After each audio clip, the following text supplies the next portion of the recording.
Hello friends, welcome to साहस of technology. दोस्तों, जैसा कि इस सीरीज में हम लोग कंप्लीट आर्टिफिशियल इंटेलिजेंस कवर करने वाले हैं। इस सीरीज में अभी तक हम लोगों ने देखा कि आर्टिफिशियल इंटेलिजेंस क्या है, आर्टिफिशियल इंटेलिजेंस का हिस्ट्री क्या है, आर्टिफिशियल इंटेलिजेंस के कौन कौन से एप्लीकेशंस हैं, मतलब कौन कौन से एप्लीकेशन में इसको यूज किया जा रहा है, किस किस डोमेन में इसको यूज किया जा रहा है, और आर्टिफिशियल इंटेलिजेंस और इंटेलिजेंस में डिफरेंस क्या है। इन तमाम चीज़ों को हमने अभी तक कवर कर रखा है। इस सीरीज को हमने बहुत ही बेसिक से लेकर एडवांस लेवल तक ले जाने की कोशिश किया, इसलिए इसको हमने ऐसा डिजाइन किया है कि ताकि आप लोग को कंप्लीट नॉलेज हो जाए।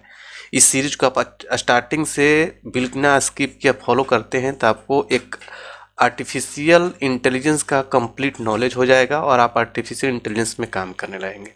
तो इसी चीज़ को लेते हुए अगला जो हमारा टॉपिक है जो आज हम लेकर आए हैं, उसमें हम देखेंगे कंपोजिशन ऑफ आर्टिफिशियल इंटेलिजेंस।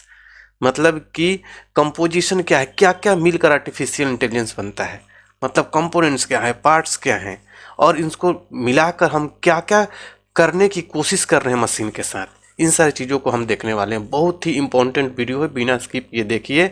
और ये वीडियो आप लोग को कंप्लीट नॉलेज देगा कंपोजिशन ऑफ आर्टिफिशियल इंटेलिजेंस के बारे में। अगर आप नए हैं चैनल पर तो चैनल को सब्सक्राइब कर लीजिए, बेल को एक आइकन को क्लिक कर लीजिए फॉर अपडेट्स।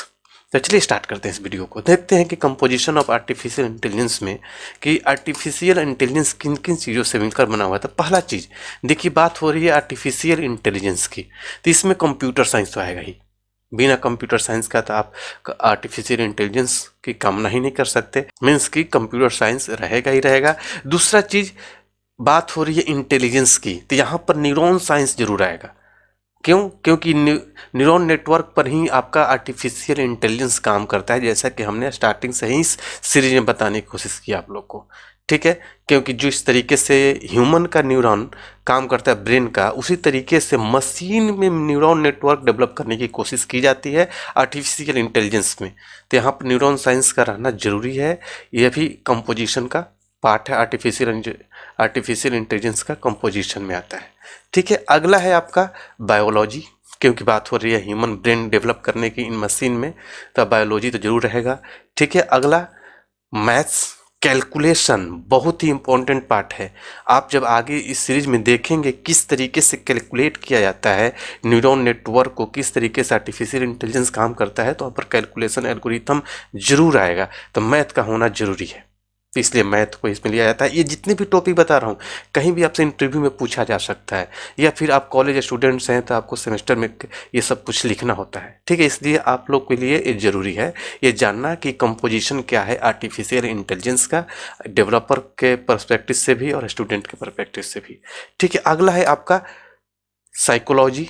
बात हो रही है ह्यूमन की, क्योंकि ह्यूमन के जैसा ही बिहेव, ह्यूमन के जैसा ही परसेप्ट करने वाला मशीन हम लोग डेवलप करने वाले हैं, तो साइकोलॉजी का होना जरूरी है। और लास्ट वन इज है सोशोलॉजी, मतलब इन्वायरमेंट से किस तरीके से मशीन लर्न करेगा, सोसाइटी से कैसे लर्न करेगा, तो सोशोलॉजी भी होना जरूरी है। इन तमाम चीज़ों को लेकर, इन कंपोजिशन को लेकर हम मशीन से क्या एक्सपेक्ट कर रहे हैं, मशीन क्या क्या कर सकता है, इसकी ही बात हम करेंगे इसी वीडियो में।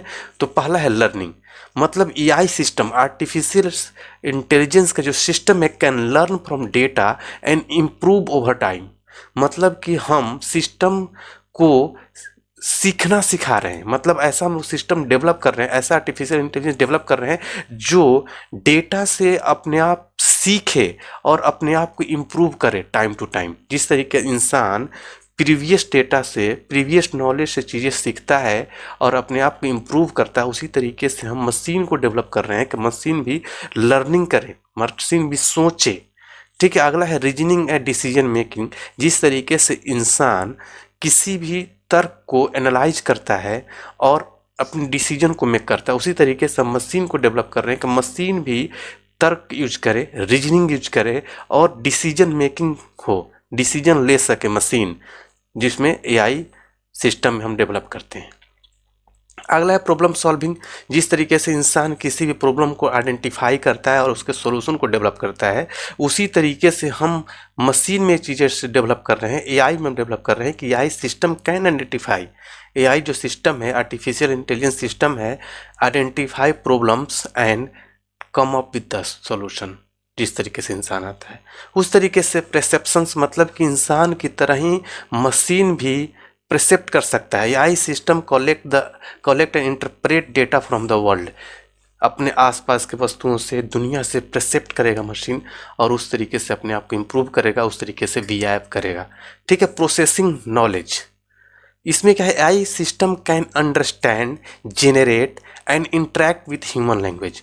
आप लोगों को पता है कि जो एआई सिस्टम्स है अलग अलग डोमेन में ह्यूमन के नए लैंग्वेज को परसेप्ट कर, ह्यूमन के भाषा को समझता है, उसको जनरेट करता है, इंटरेक्ट करता है। जैसे आप यूट्यूब पर जाइए और वहाँ पर आप माइक को प्रेस करके कुछ भी चीज़ें बोलते हैं, चाहे किसी भी लैंग्वेज, चाहे हिंदी हो, चाहे इंग्लिश हो, चाहे किसी लैंग्वेज में, तो आपके लैंग्वेज को समझता है और उसके बिहाफ पर आपको रिस्पॉन्ड करता है।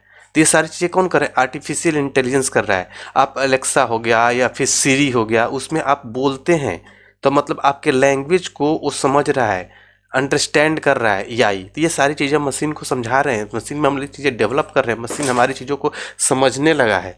ठीक है, मशीन लर्निंग बहुत इंपॉर्टेंट पार्ट है जो मशीन में डेवलप किया जा रहा है इन एआई, आर्टिफिशियल इंटेलिजेंस में। AI systems use algorithms to learn from the data से लर्न करता है and improve their performance. Machine learning बोलता है कि आप मुझे डेटा दे दो, हम उसका जो भी आपका एल्गोरिथम डेवलप करना करेंगे, उस डेटा से समझेंगे और आपके परफॉर्मेंस को इम्प्रूव करेंगे। तो ये सारी चीज़ें मशीन लर्निंग के अंदर आता है। दूसरा चीज़ कि अगला है आपका डीप लर्निंग एक सबसेट है मशीन लर्निंग का, जो न्यूरल नेटवर्क के मॉडल पर काम करता है। जो न्यूरल नेटवर्क होता है उसी पर ये डेवलप किया है डीप लर्निंग, जो सबसेट है, मतलब मशीन लर्निंग के अंदर आता है डीप लर्निंग। तो ये भी इंपॉर्टेंट रोल प्ले करता है एआई सिस्टम के लिए। इसके बारे में भी हम बिल्कुल ही डीपली वीडियो देने वाले हैं आप लोग को आगे। ठीक है, robotics AI system combine with machine that can interact with the physical world. जिस तरीके से इंसान कोई भी चीज़ें काम करता है उस तरीके से रोबोटिक्स डेवलप किए जा रहे हैं जो फिजिकल वर्ल्ड में आपकी तरह ही काम करे। आप लोग देख रहे हैं कि आजकल फौज में भी रोबोटिक्स डॉग्स को शामिल किया जा रहा है, जहाँ पर इंसान नहीं जा सकता है माइंस वाले एरिया में या पथरीले एरिया में, वहाँ पर रोबोटिक्स भेजे जा रहे हैं जहाँ पर खतरा है। तो इस तरीके का काम फिजिकल वर्ल्ड के साथ कर रहा है रोबोटिक्स, जो एआई में डेवलप किया जा रहा है। ठीक है, कंप्यूटर विजन, मतलब AI system that can interpret and understand visual information from image and videos. आप किसी इमेज को देते हैं एआई को, तो एआई उस इमेज के बेस पर आपको बताता है कि ये इमेज कहाँ का है, लोकेशन कहाँ का है, उसमें से इंसान कौन है, कौन बिल्डिंग से, मतलब उस चीज़ को जिस तरीके से इंसान समझ लेता है, विजुलाइज कर लेता है, उस तरीके से कंप्यूटर भी सक्षम हो चुका है एआई के आने से। ये सारी चीज़ें हम एआई में डेवलप कर रहे हैं। स्पीच रिकॉग्नाइजेशन, जो मैंने बताया कि आपके टेक्स्ट को, आपके लैंग्वेज को कमांड के थ्रू ये कन्वर्ट करता है। आप बोलते हैं तो उसको टेक्स्ट में कन्वर्ट कर सकता है, टाइप करेंगे तो उसको आपके स्पीच में, हिंदी में बुलवाना चाहते हैं हिंदी में बोल सकते हैं, हिंदी इंग्लिश में बुलवाना चाहते हैं इंग्लिश में बोल सकता है। ये सारी चीज़ें स्पीच रिकॉग्नाइजेशन के अंदर आता है। ये सारी चीज़ें आप आर्टिफिशियल इंटेलिजेंस के थ्रू करा रहे हैं, जो कंपोजिशन बताया उन सारी चीज़ों को यूज करके। तो आई होप कि आप लोगों को समझ में आया होगा कि आर्टिफिशियल जो इंटेलिजेंस है का कंपोजिशन क्या क्या है, कंपोनेंट्स कौन कौन से हैं, और इन सारे कंपोजिशन को यूज करके हम मशीन से क्या क्या कराने की कोशिश कर रहे हैं। फिर भी आपके माइंड में कोई भी कन्फ्यूजन हो तो हमारे कमेंट बॉक्स में जरूर शेयर करिए, हम आपके कमेंट का रिप्लाई करेंगे। तो चलिए मिलते हैं अगले वीडियो में अगले टॉपिक के साथ, तब तक के थैंक यू सो मच।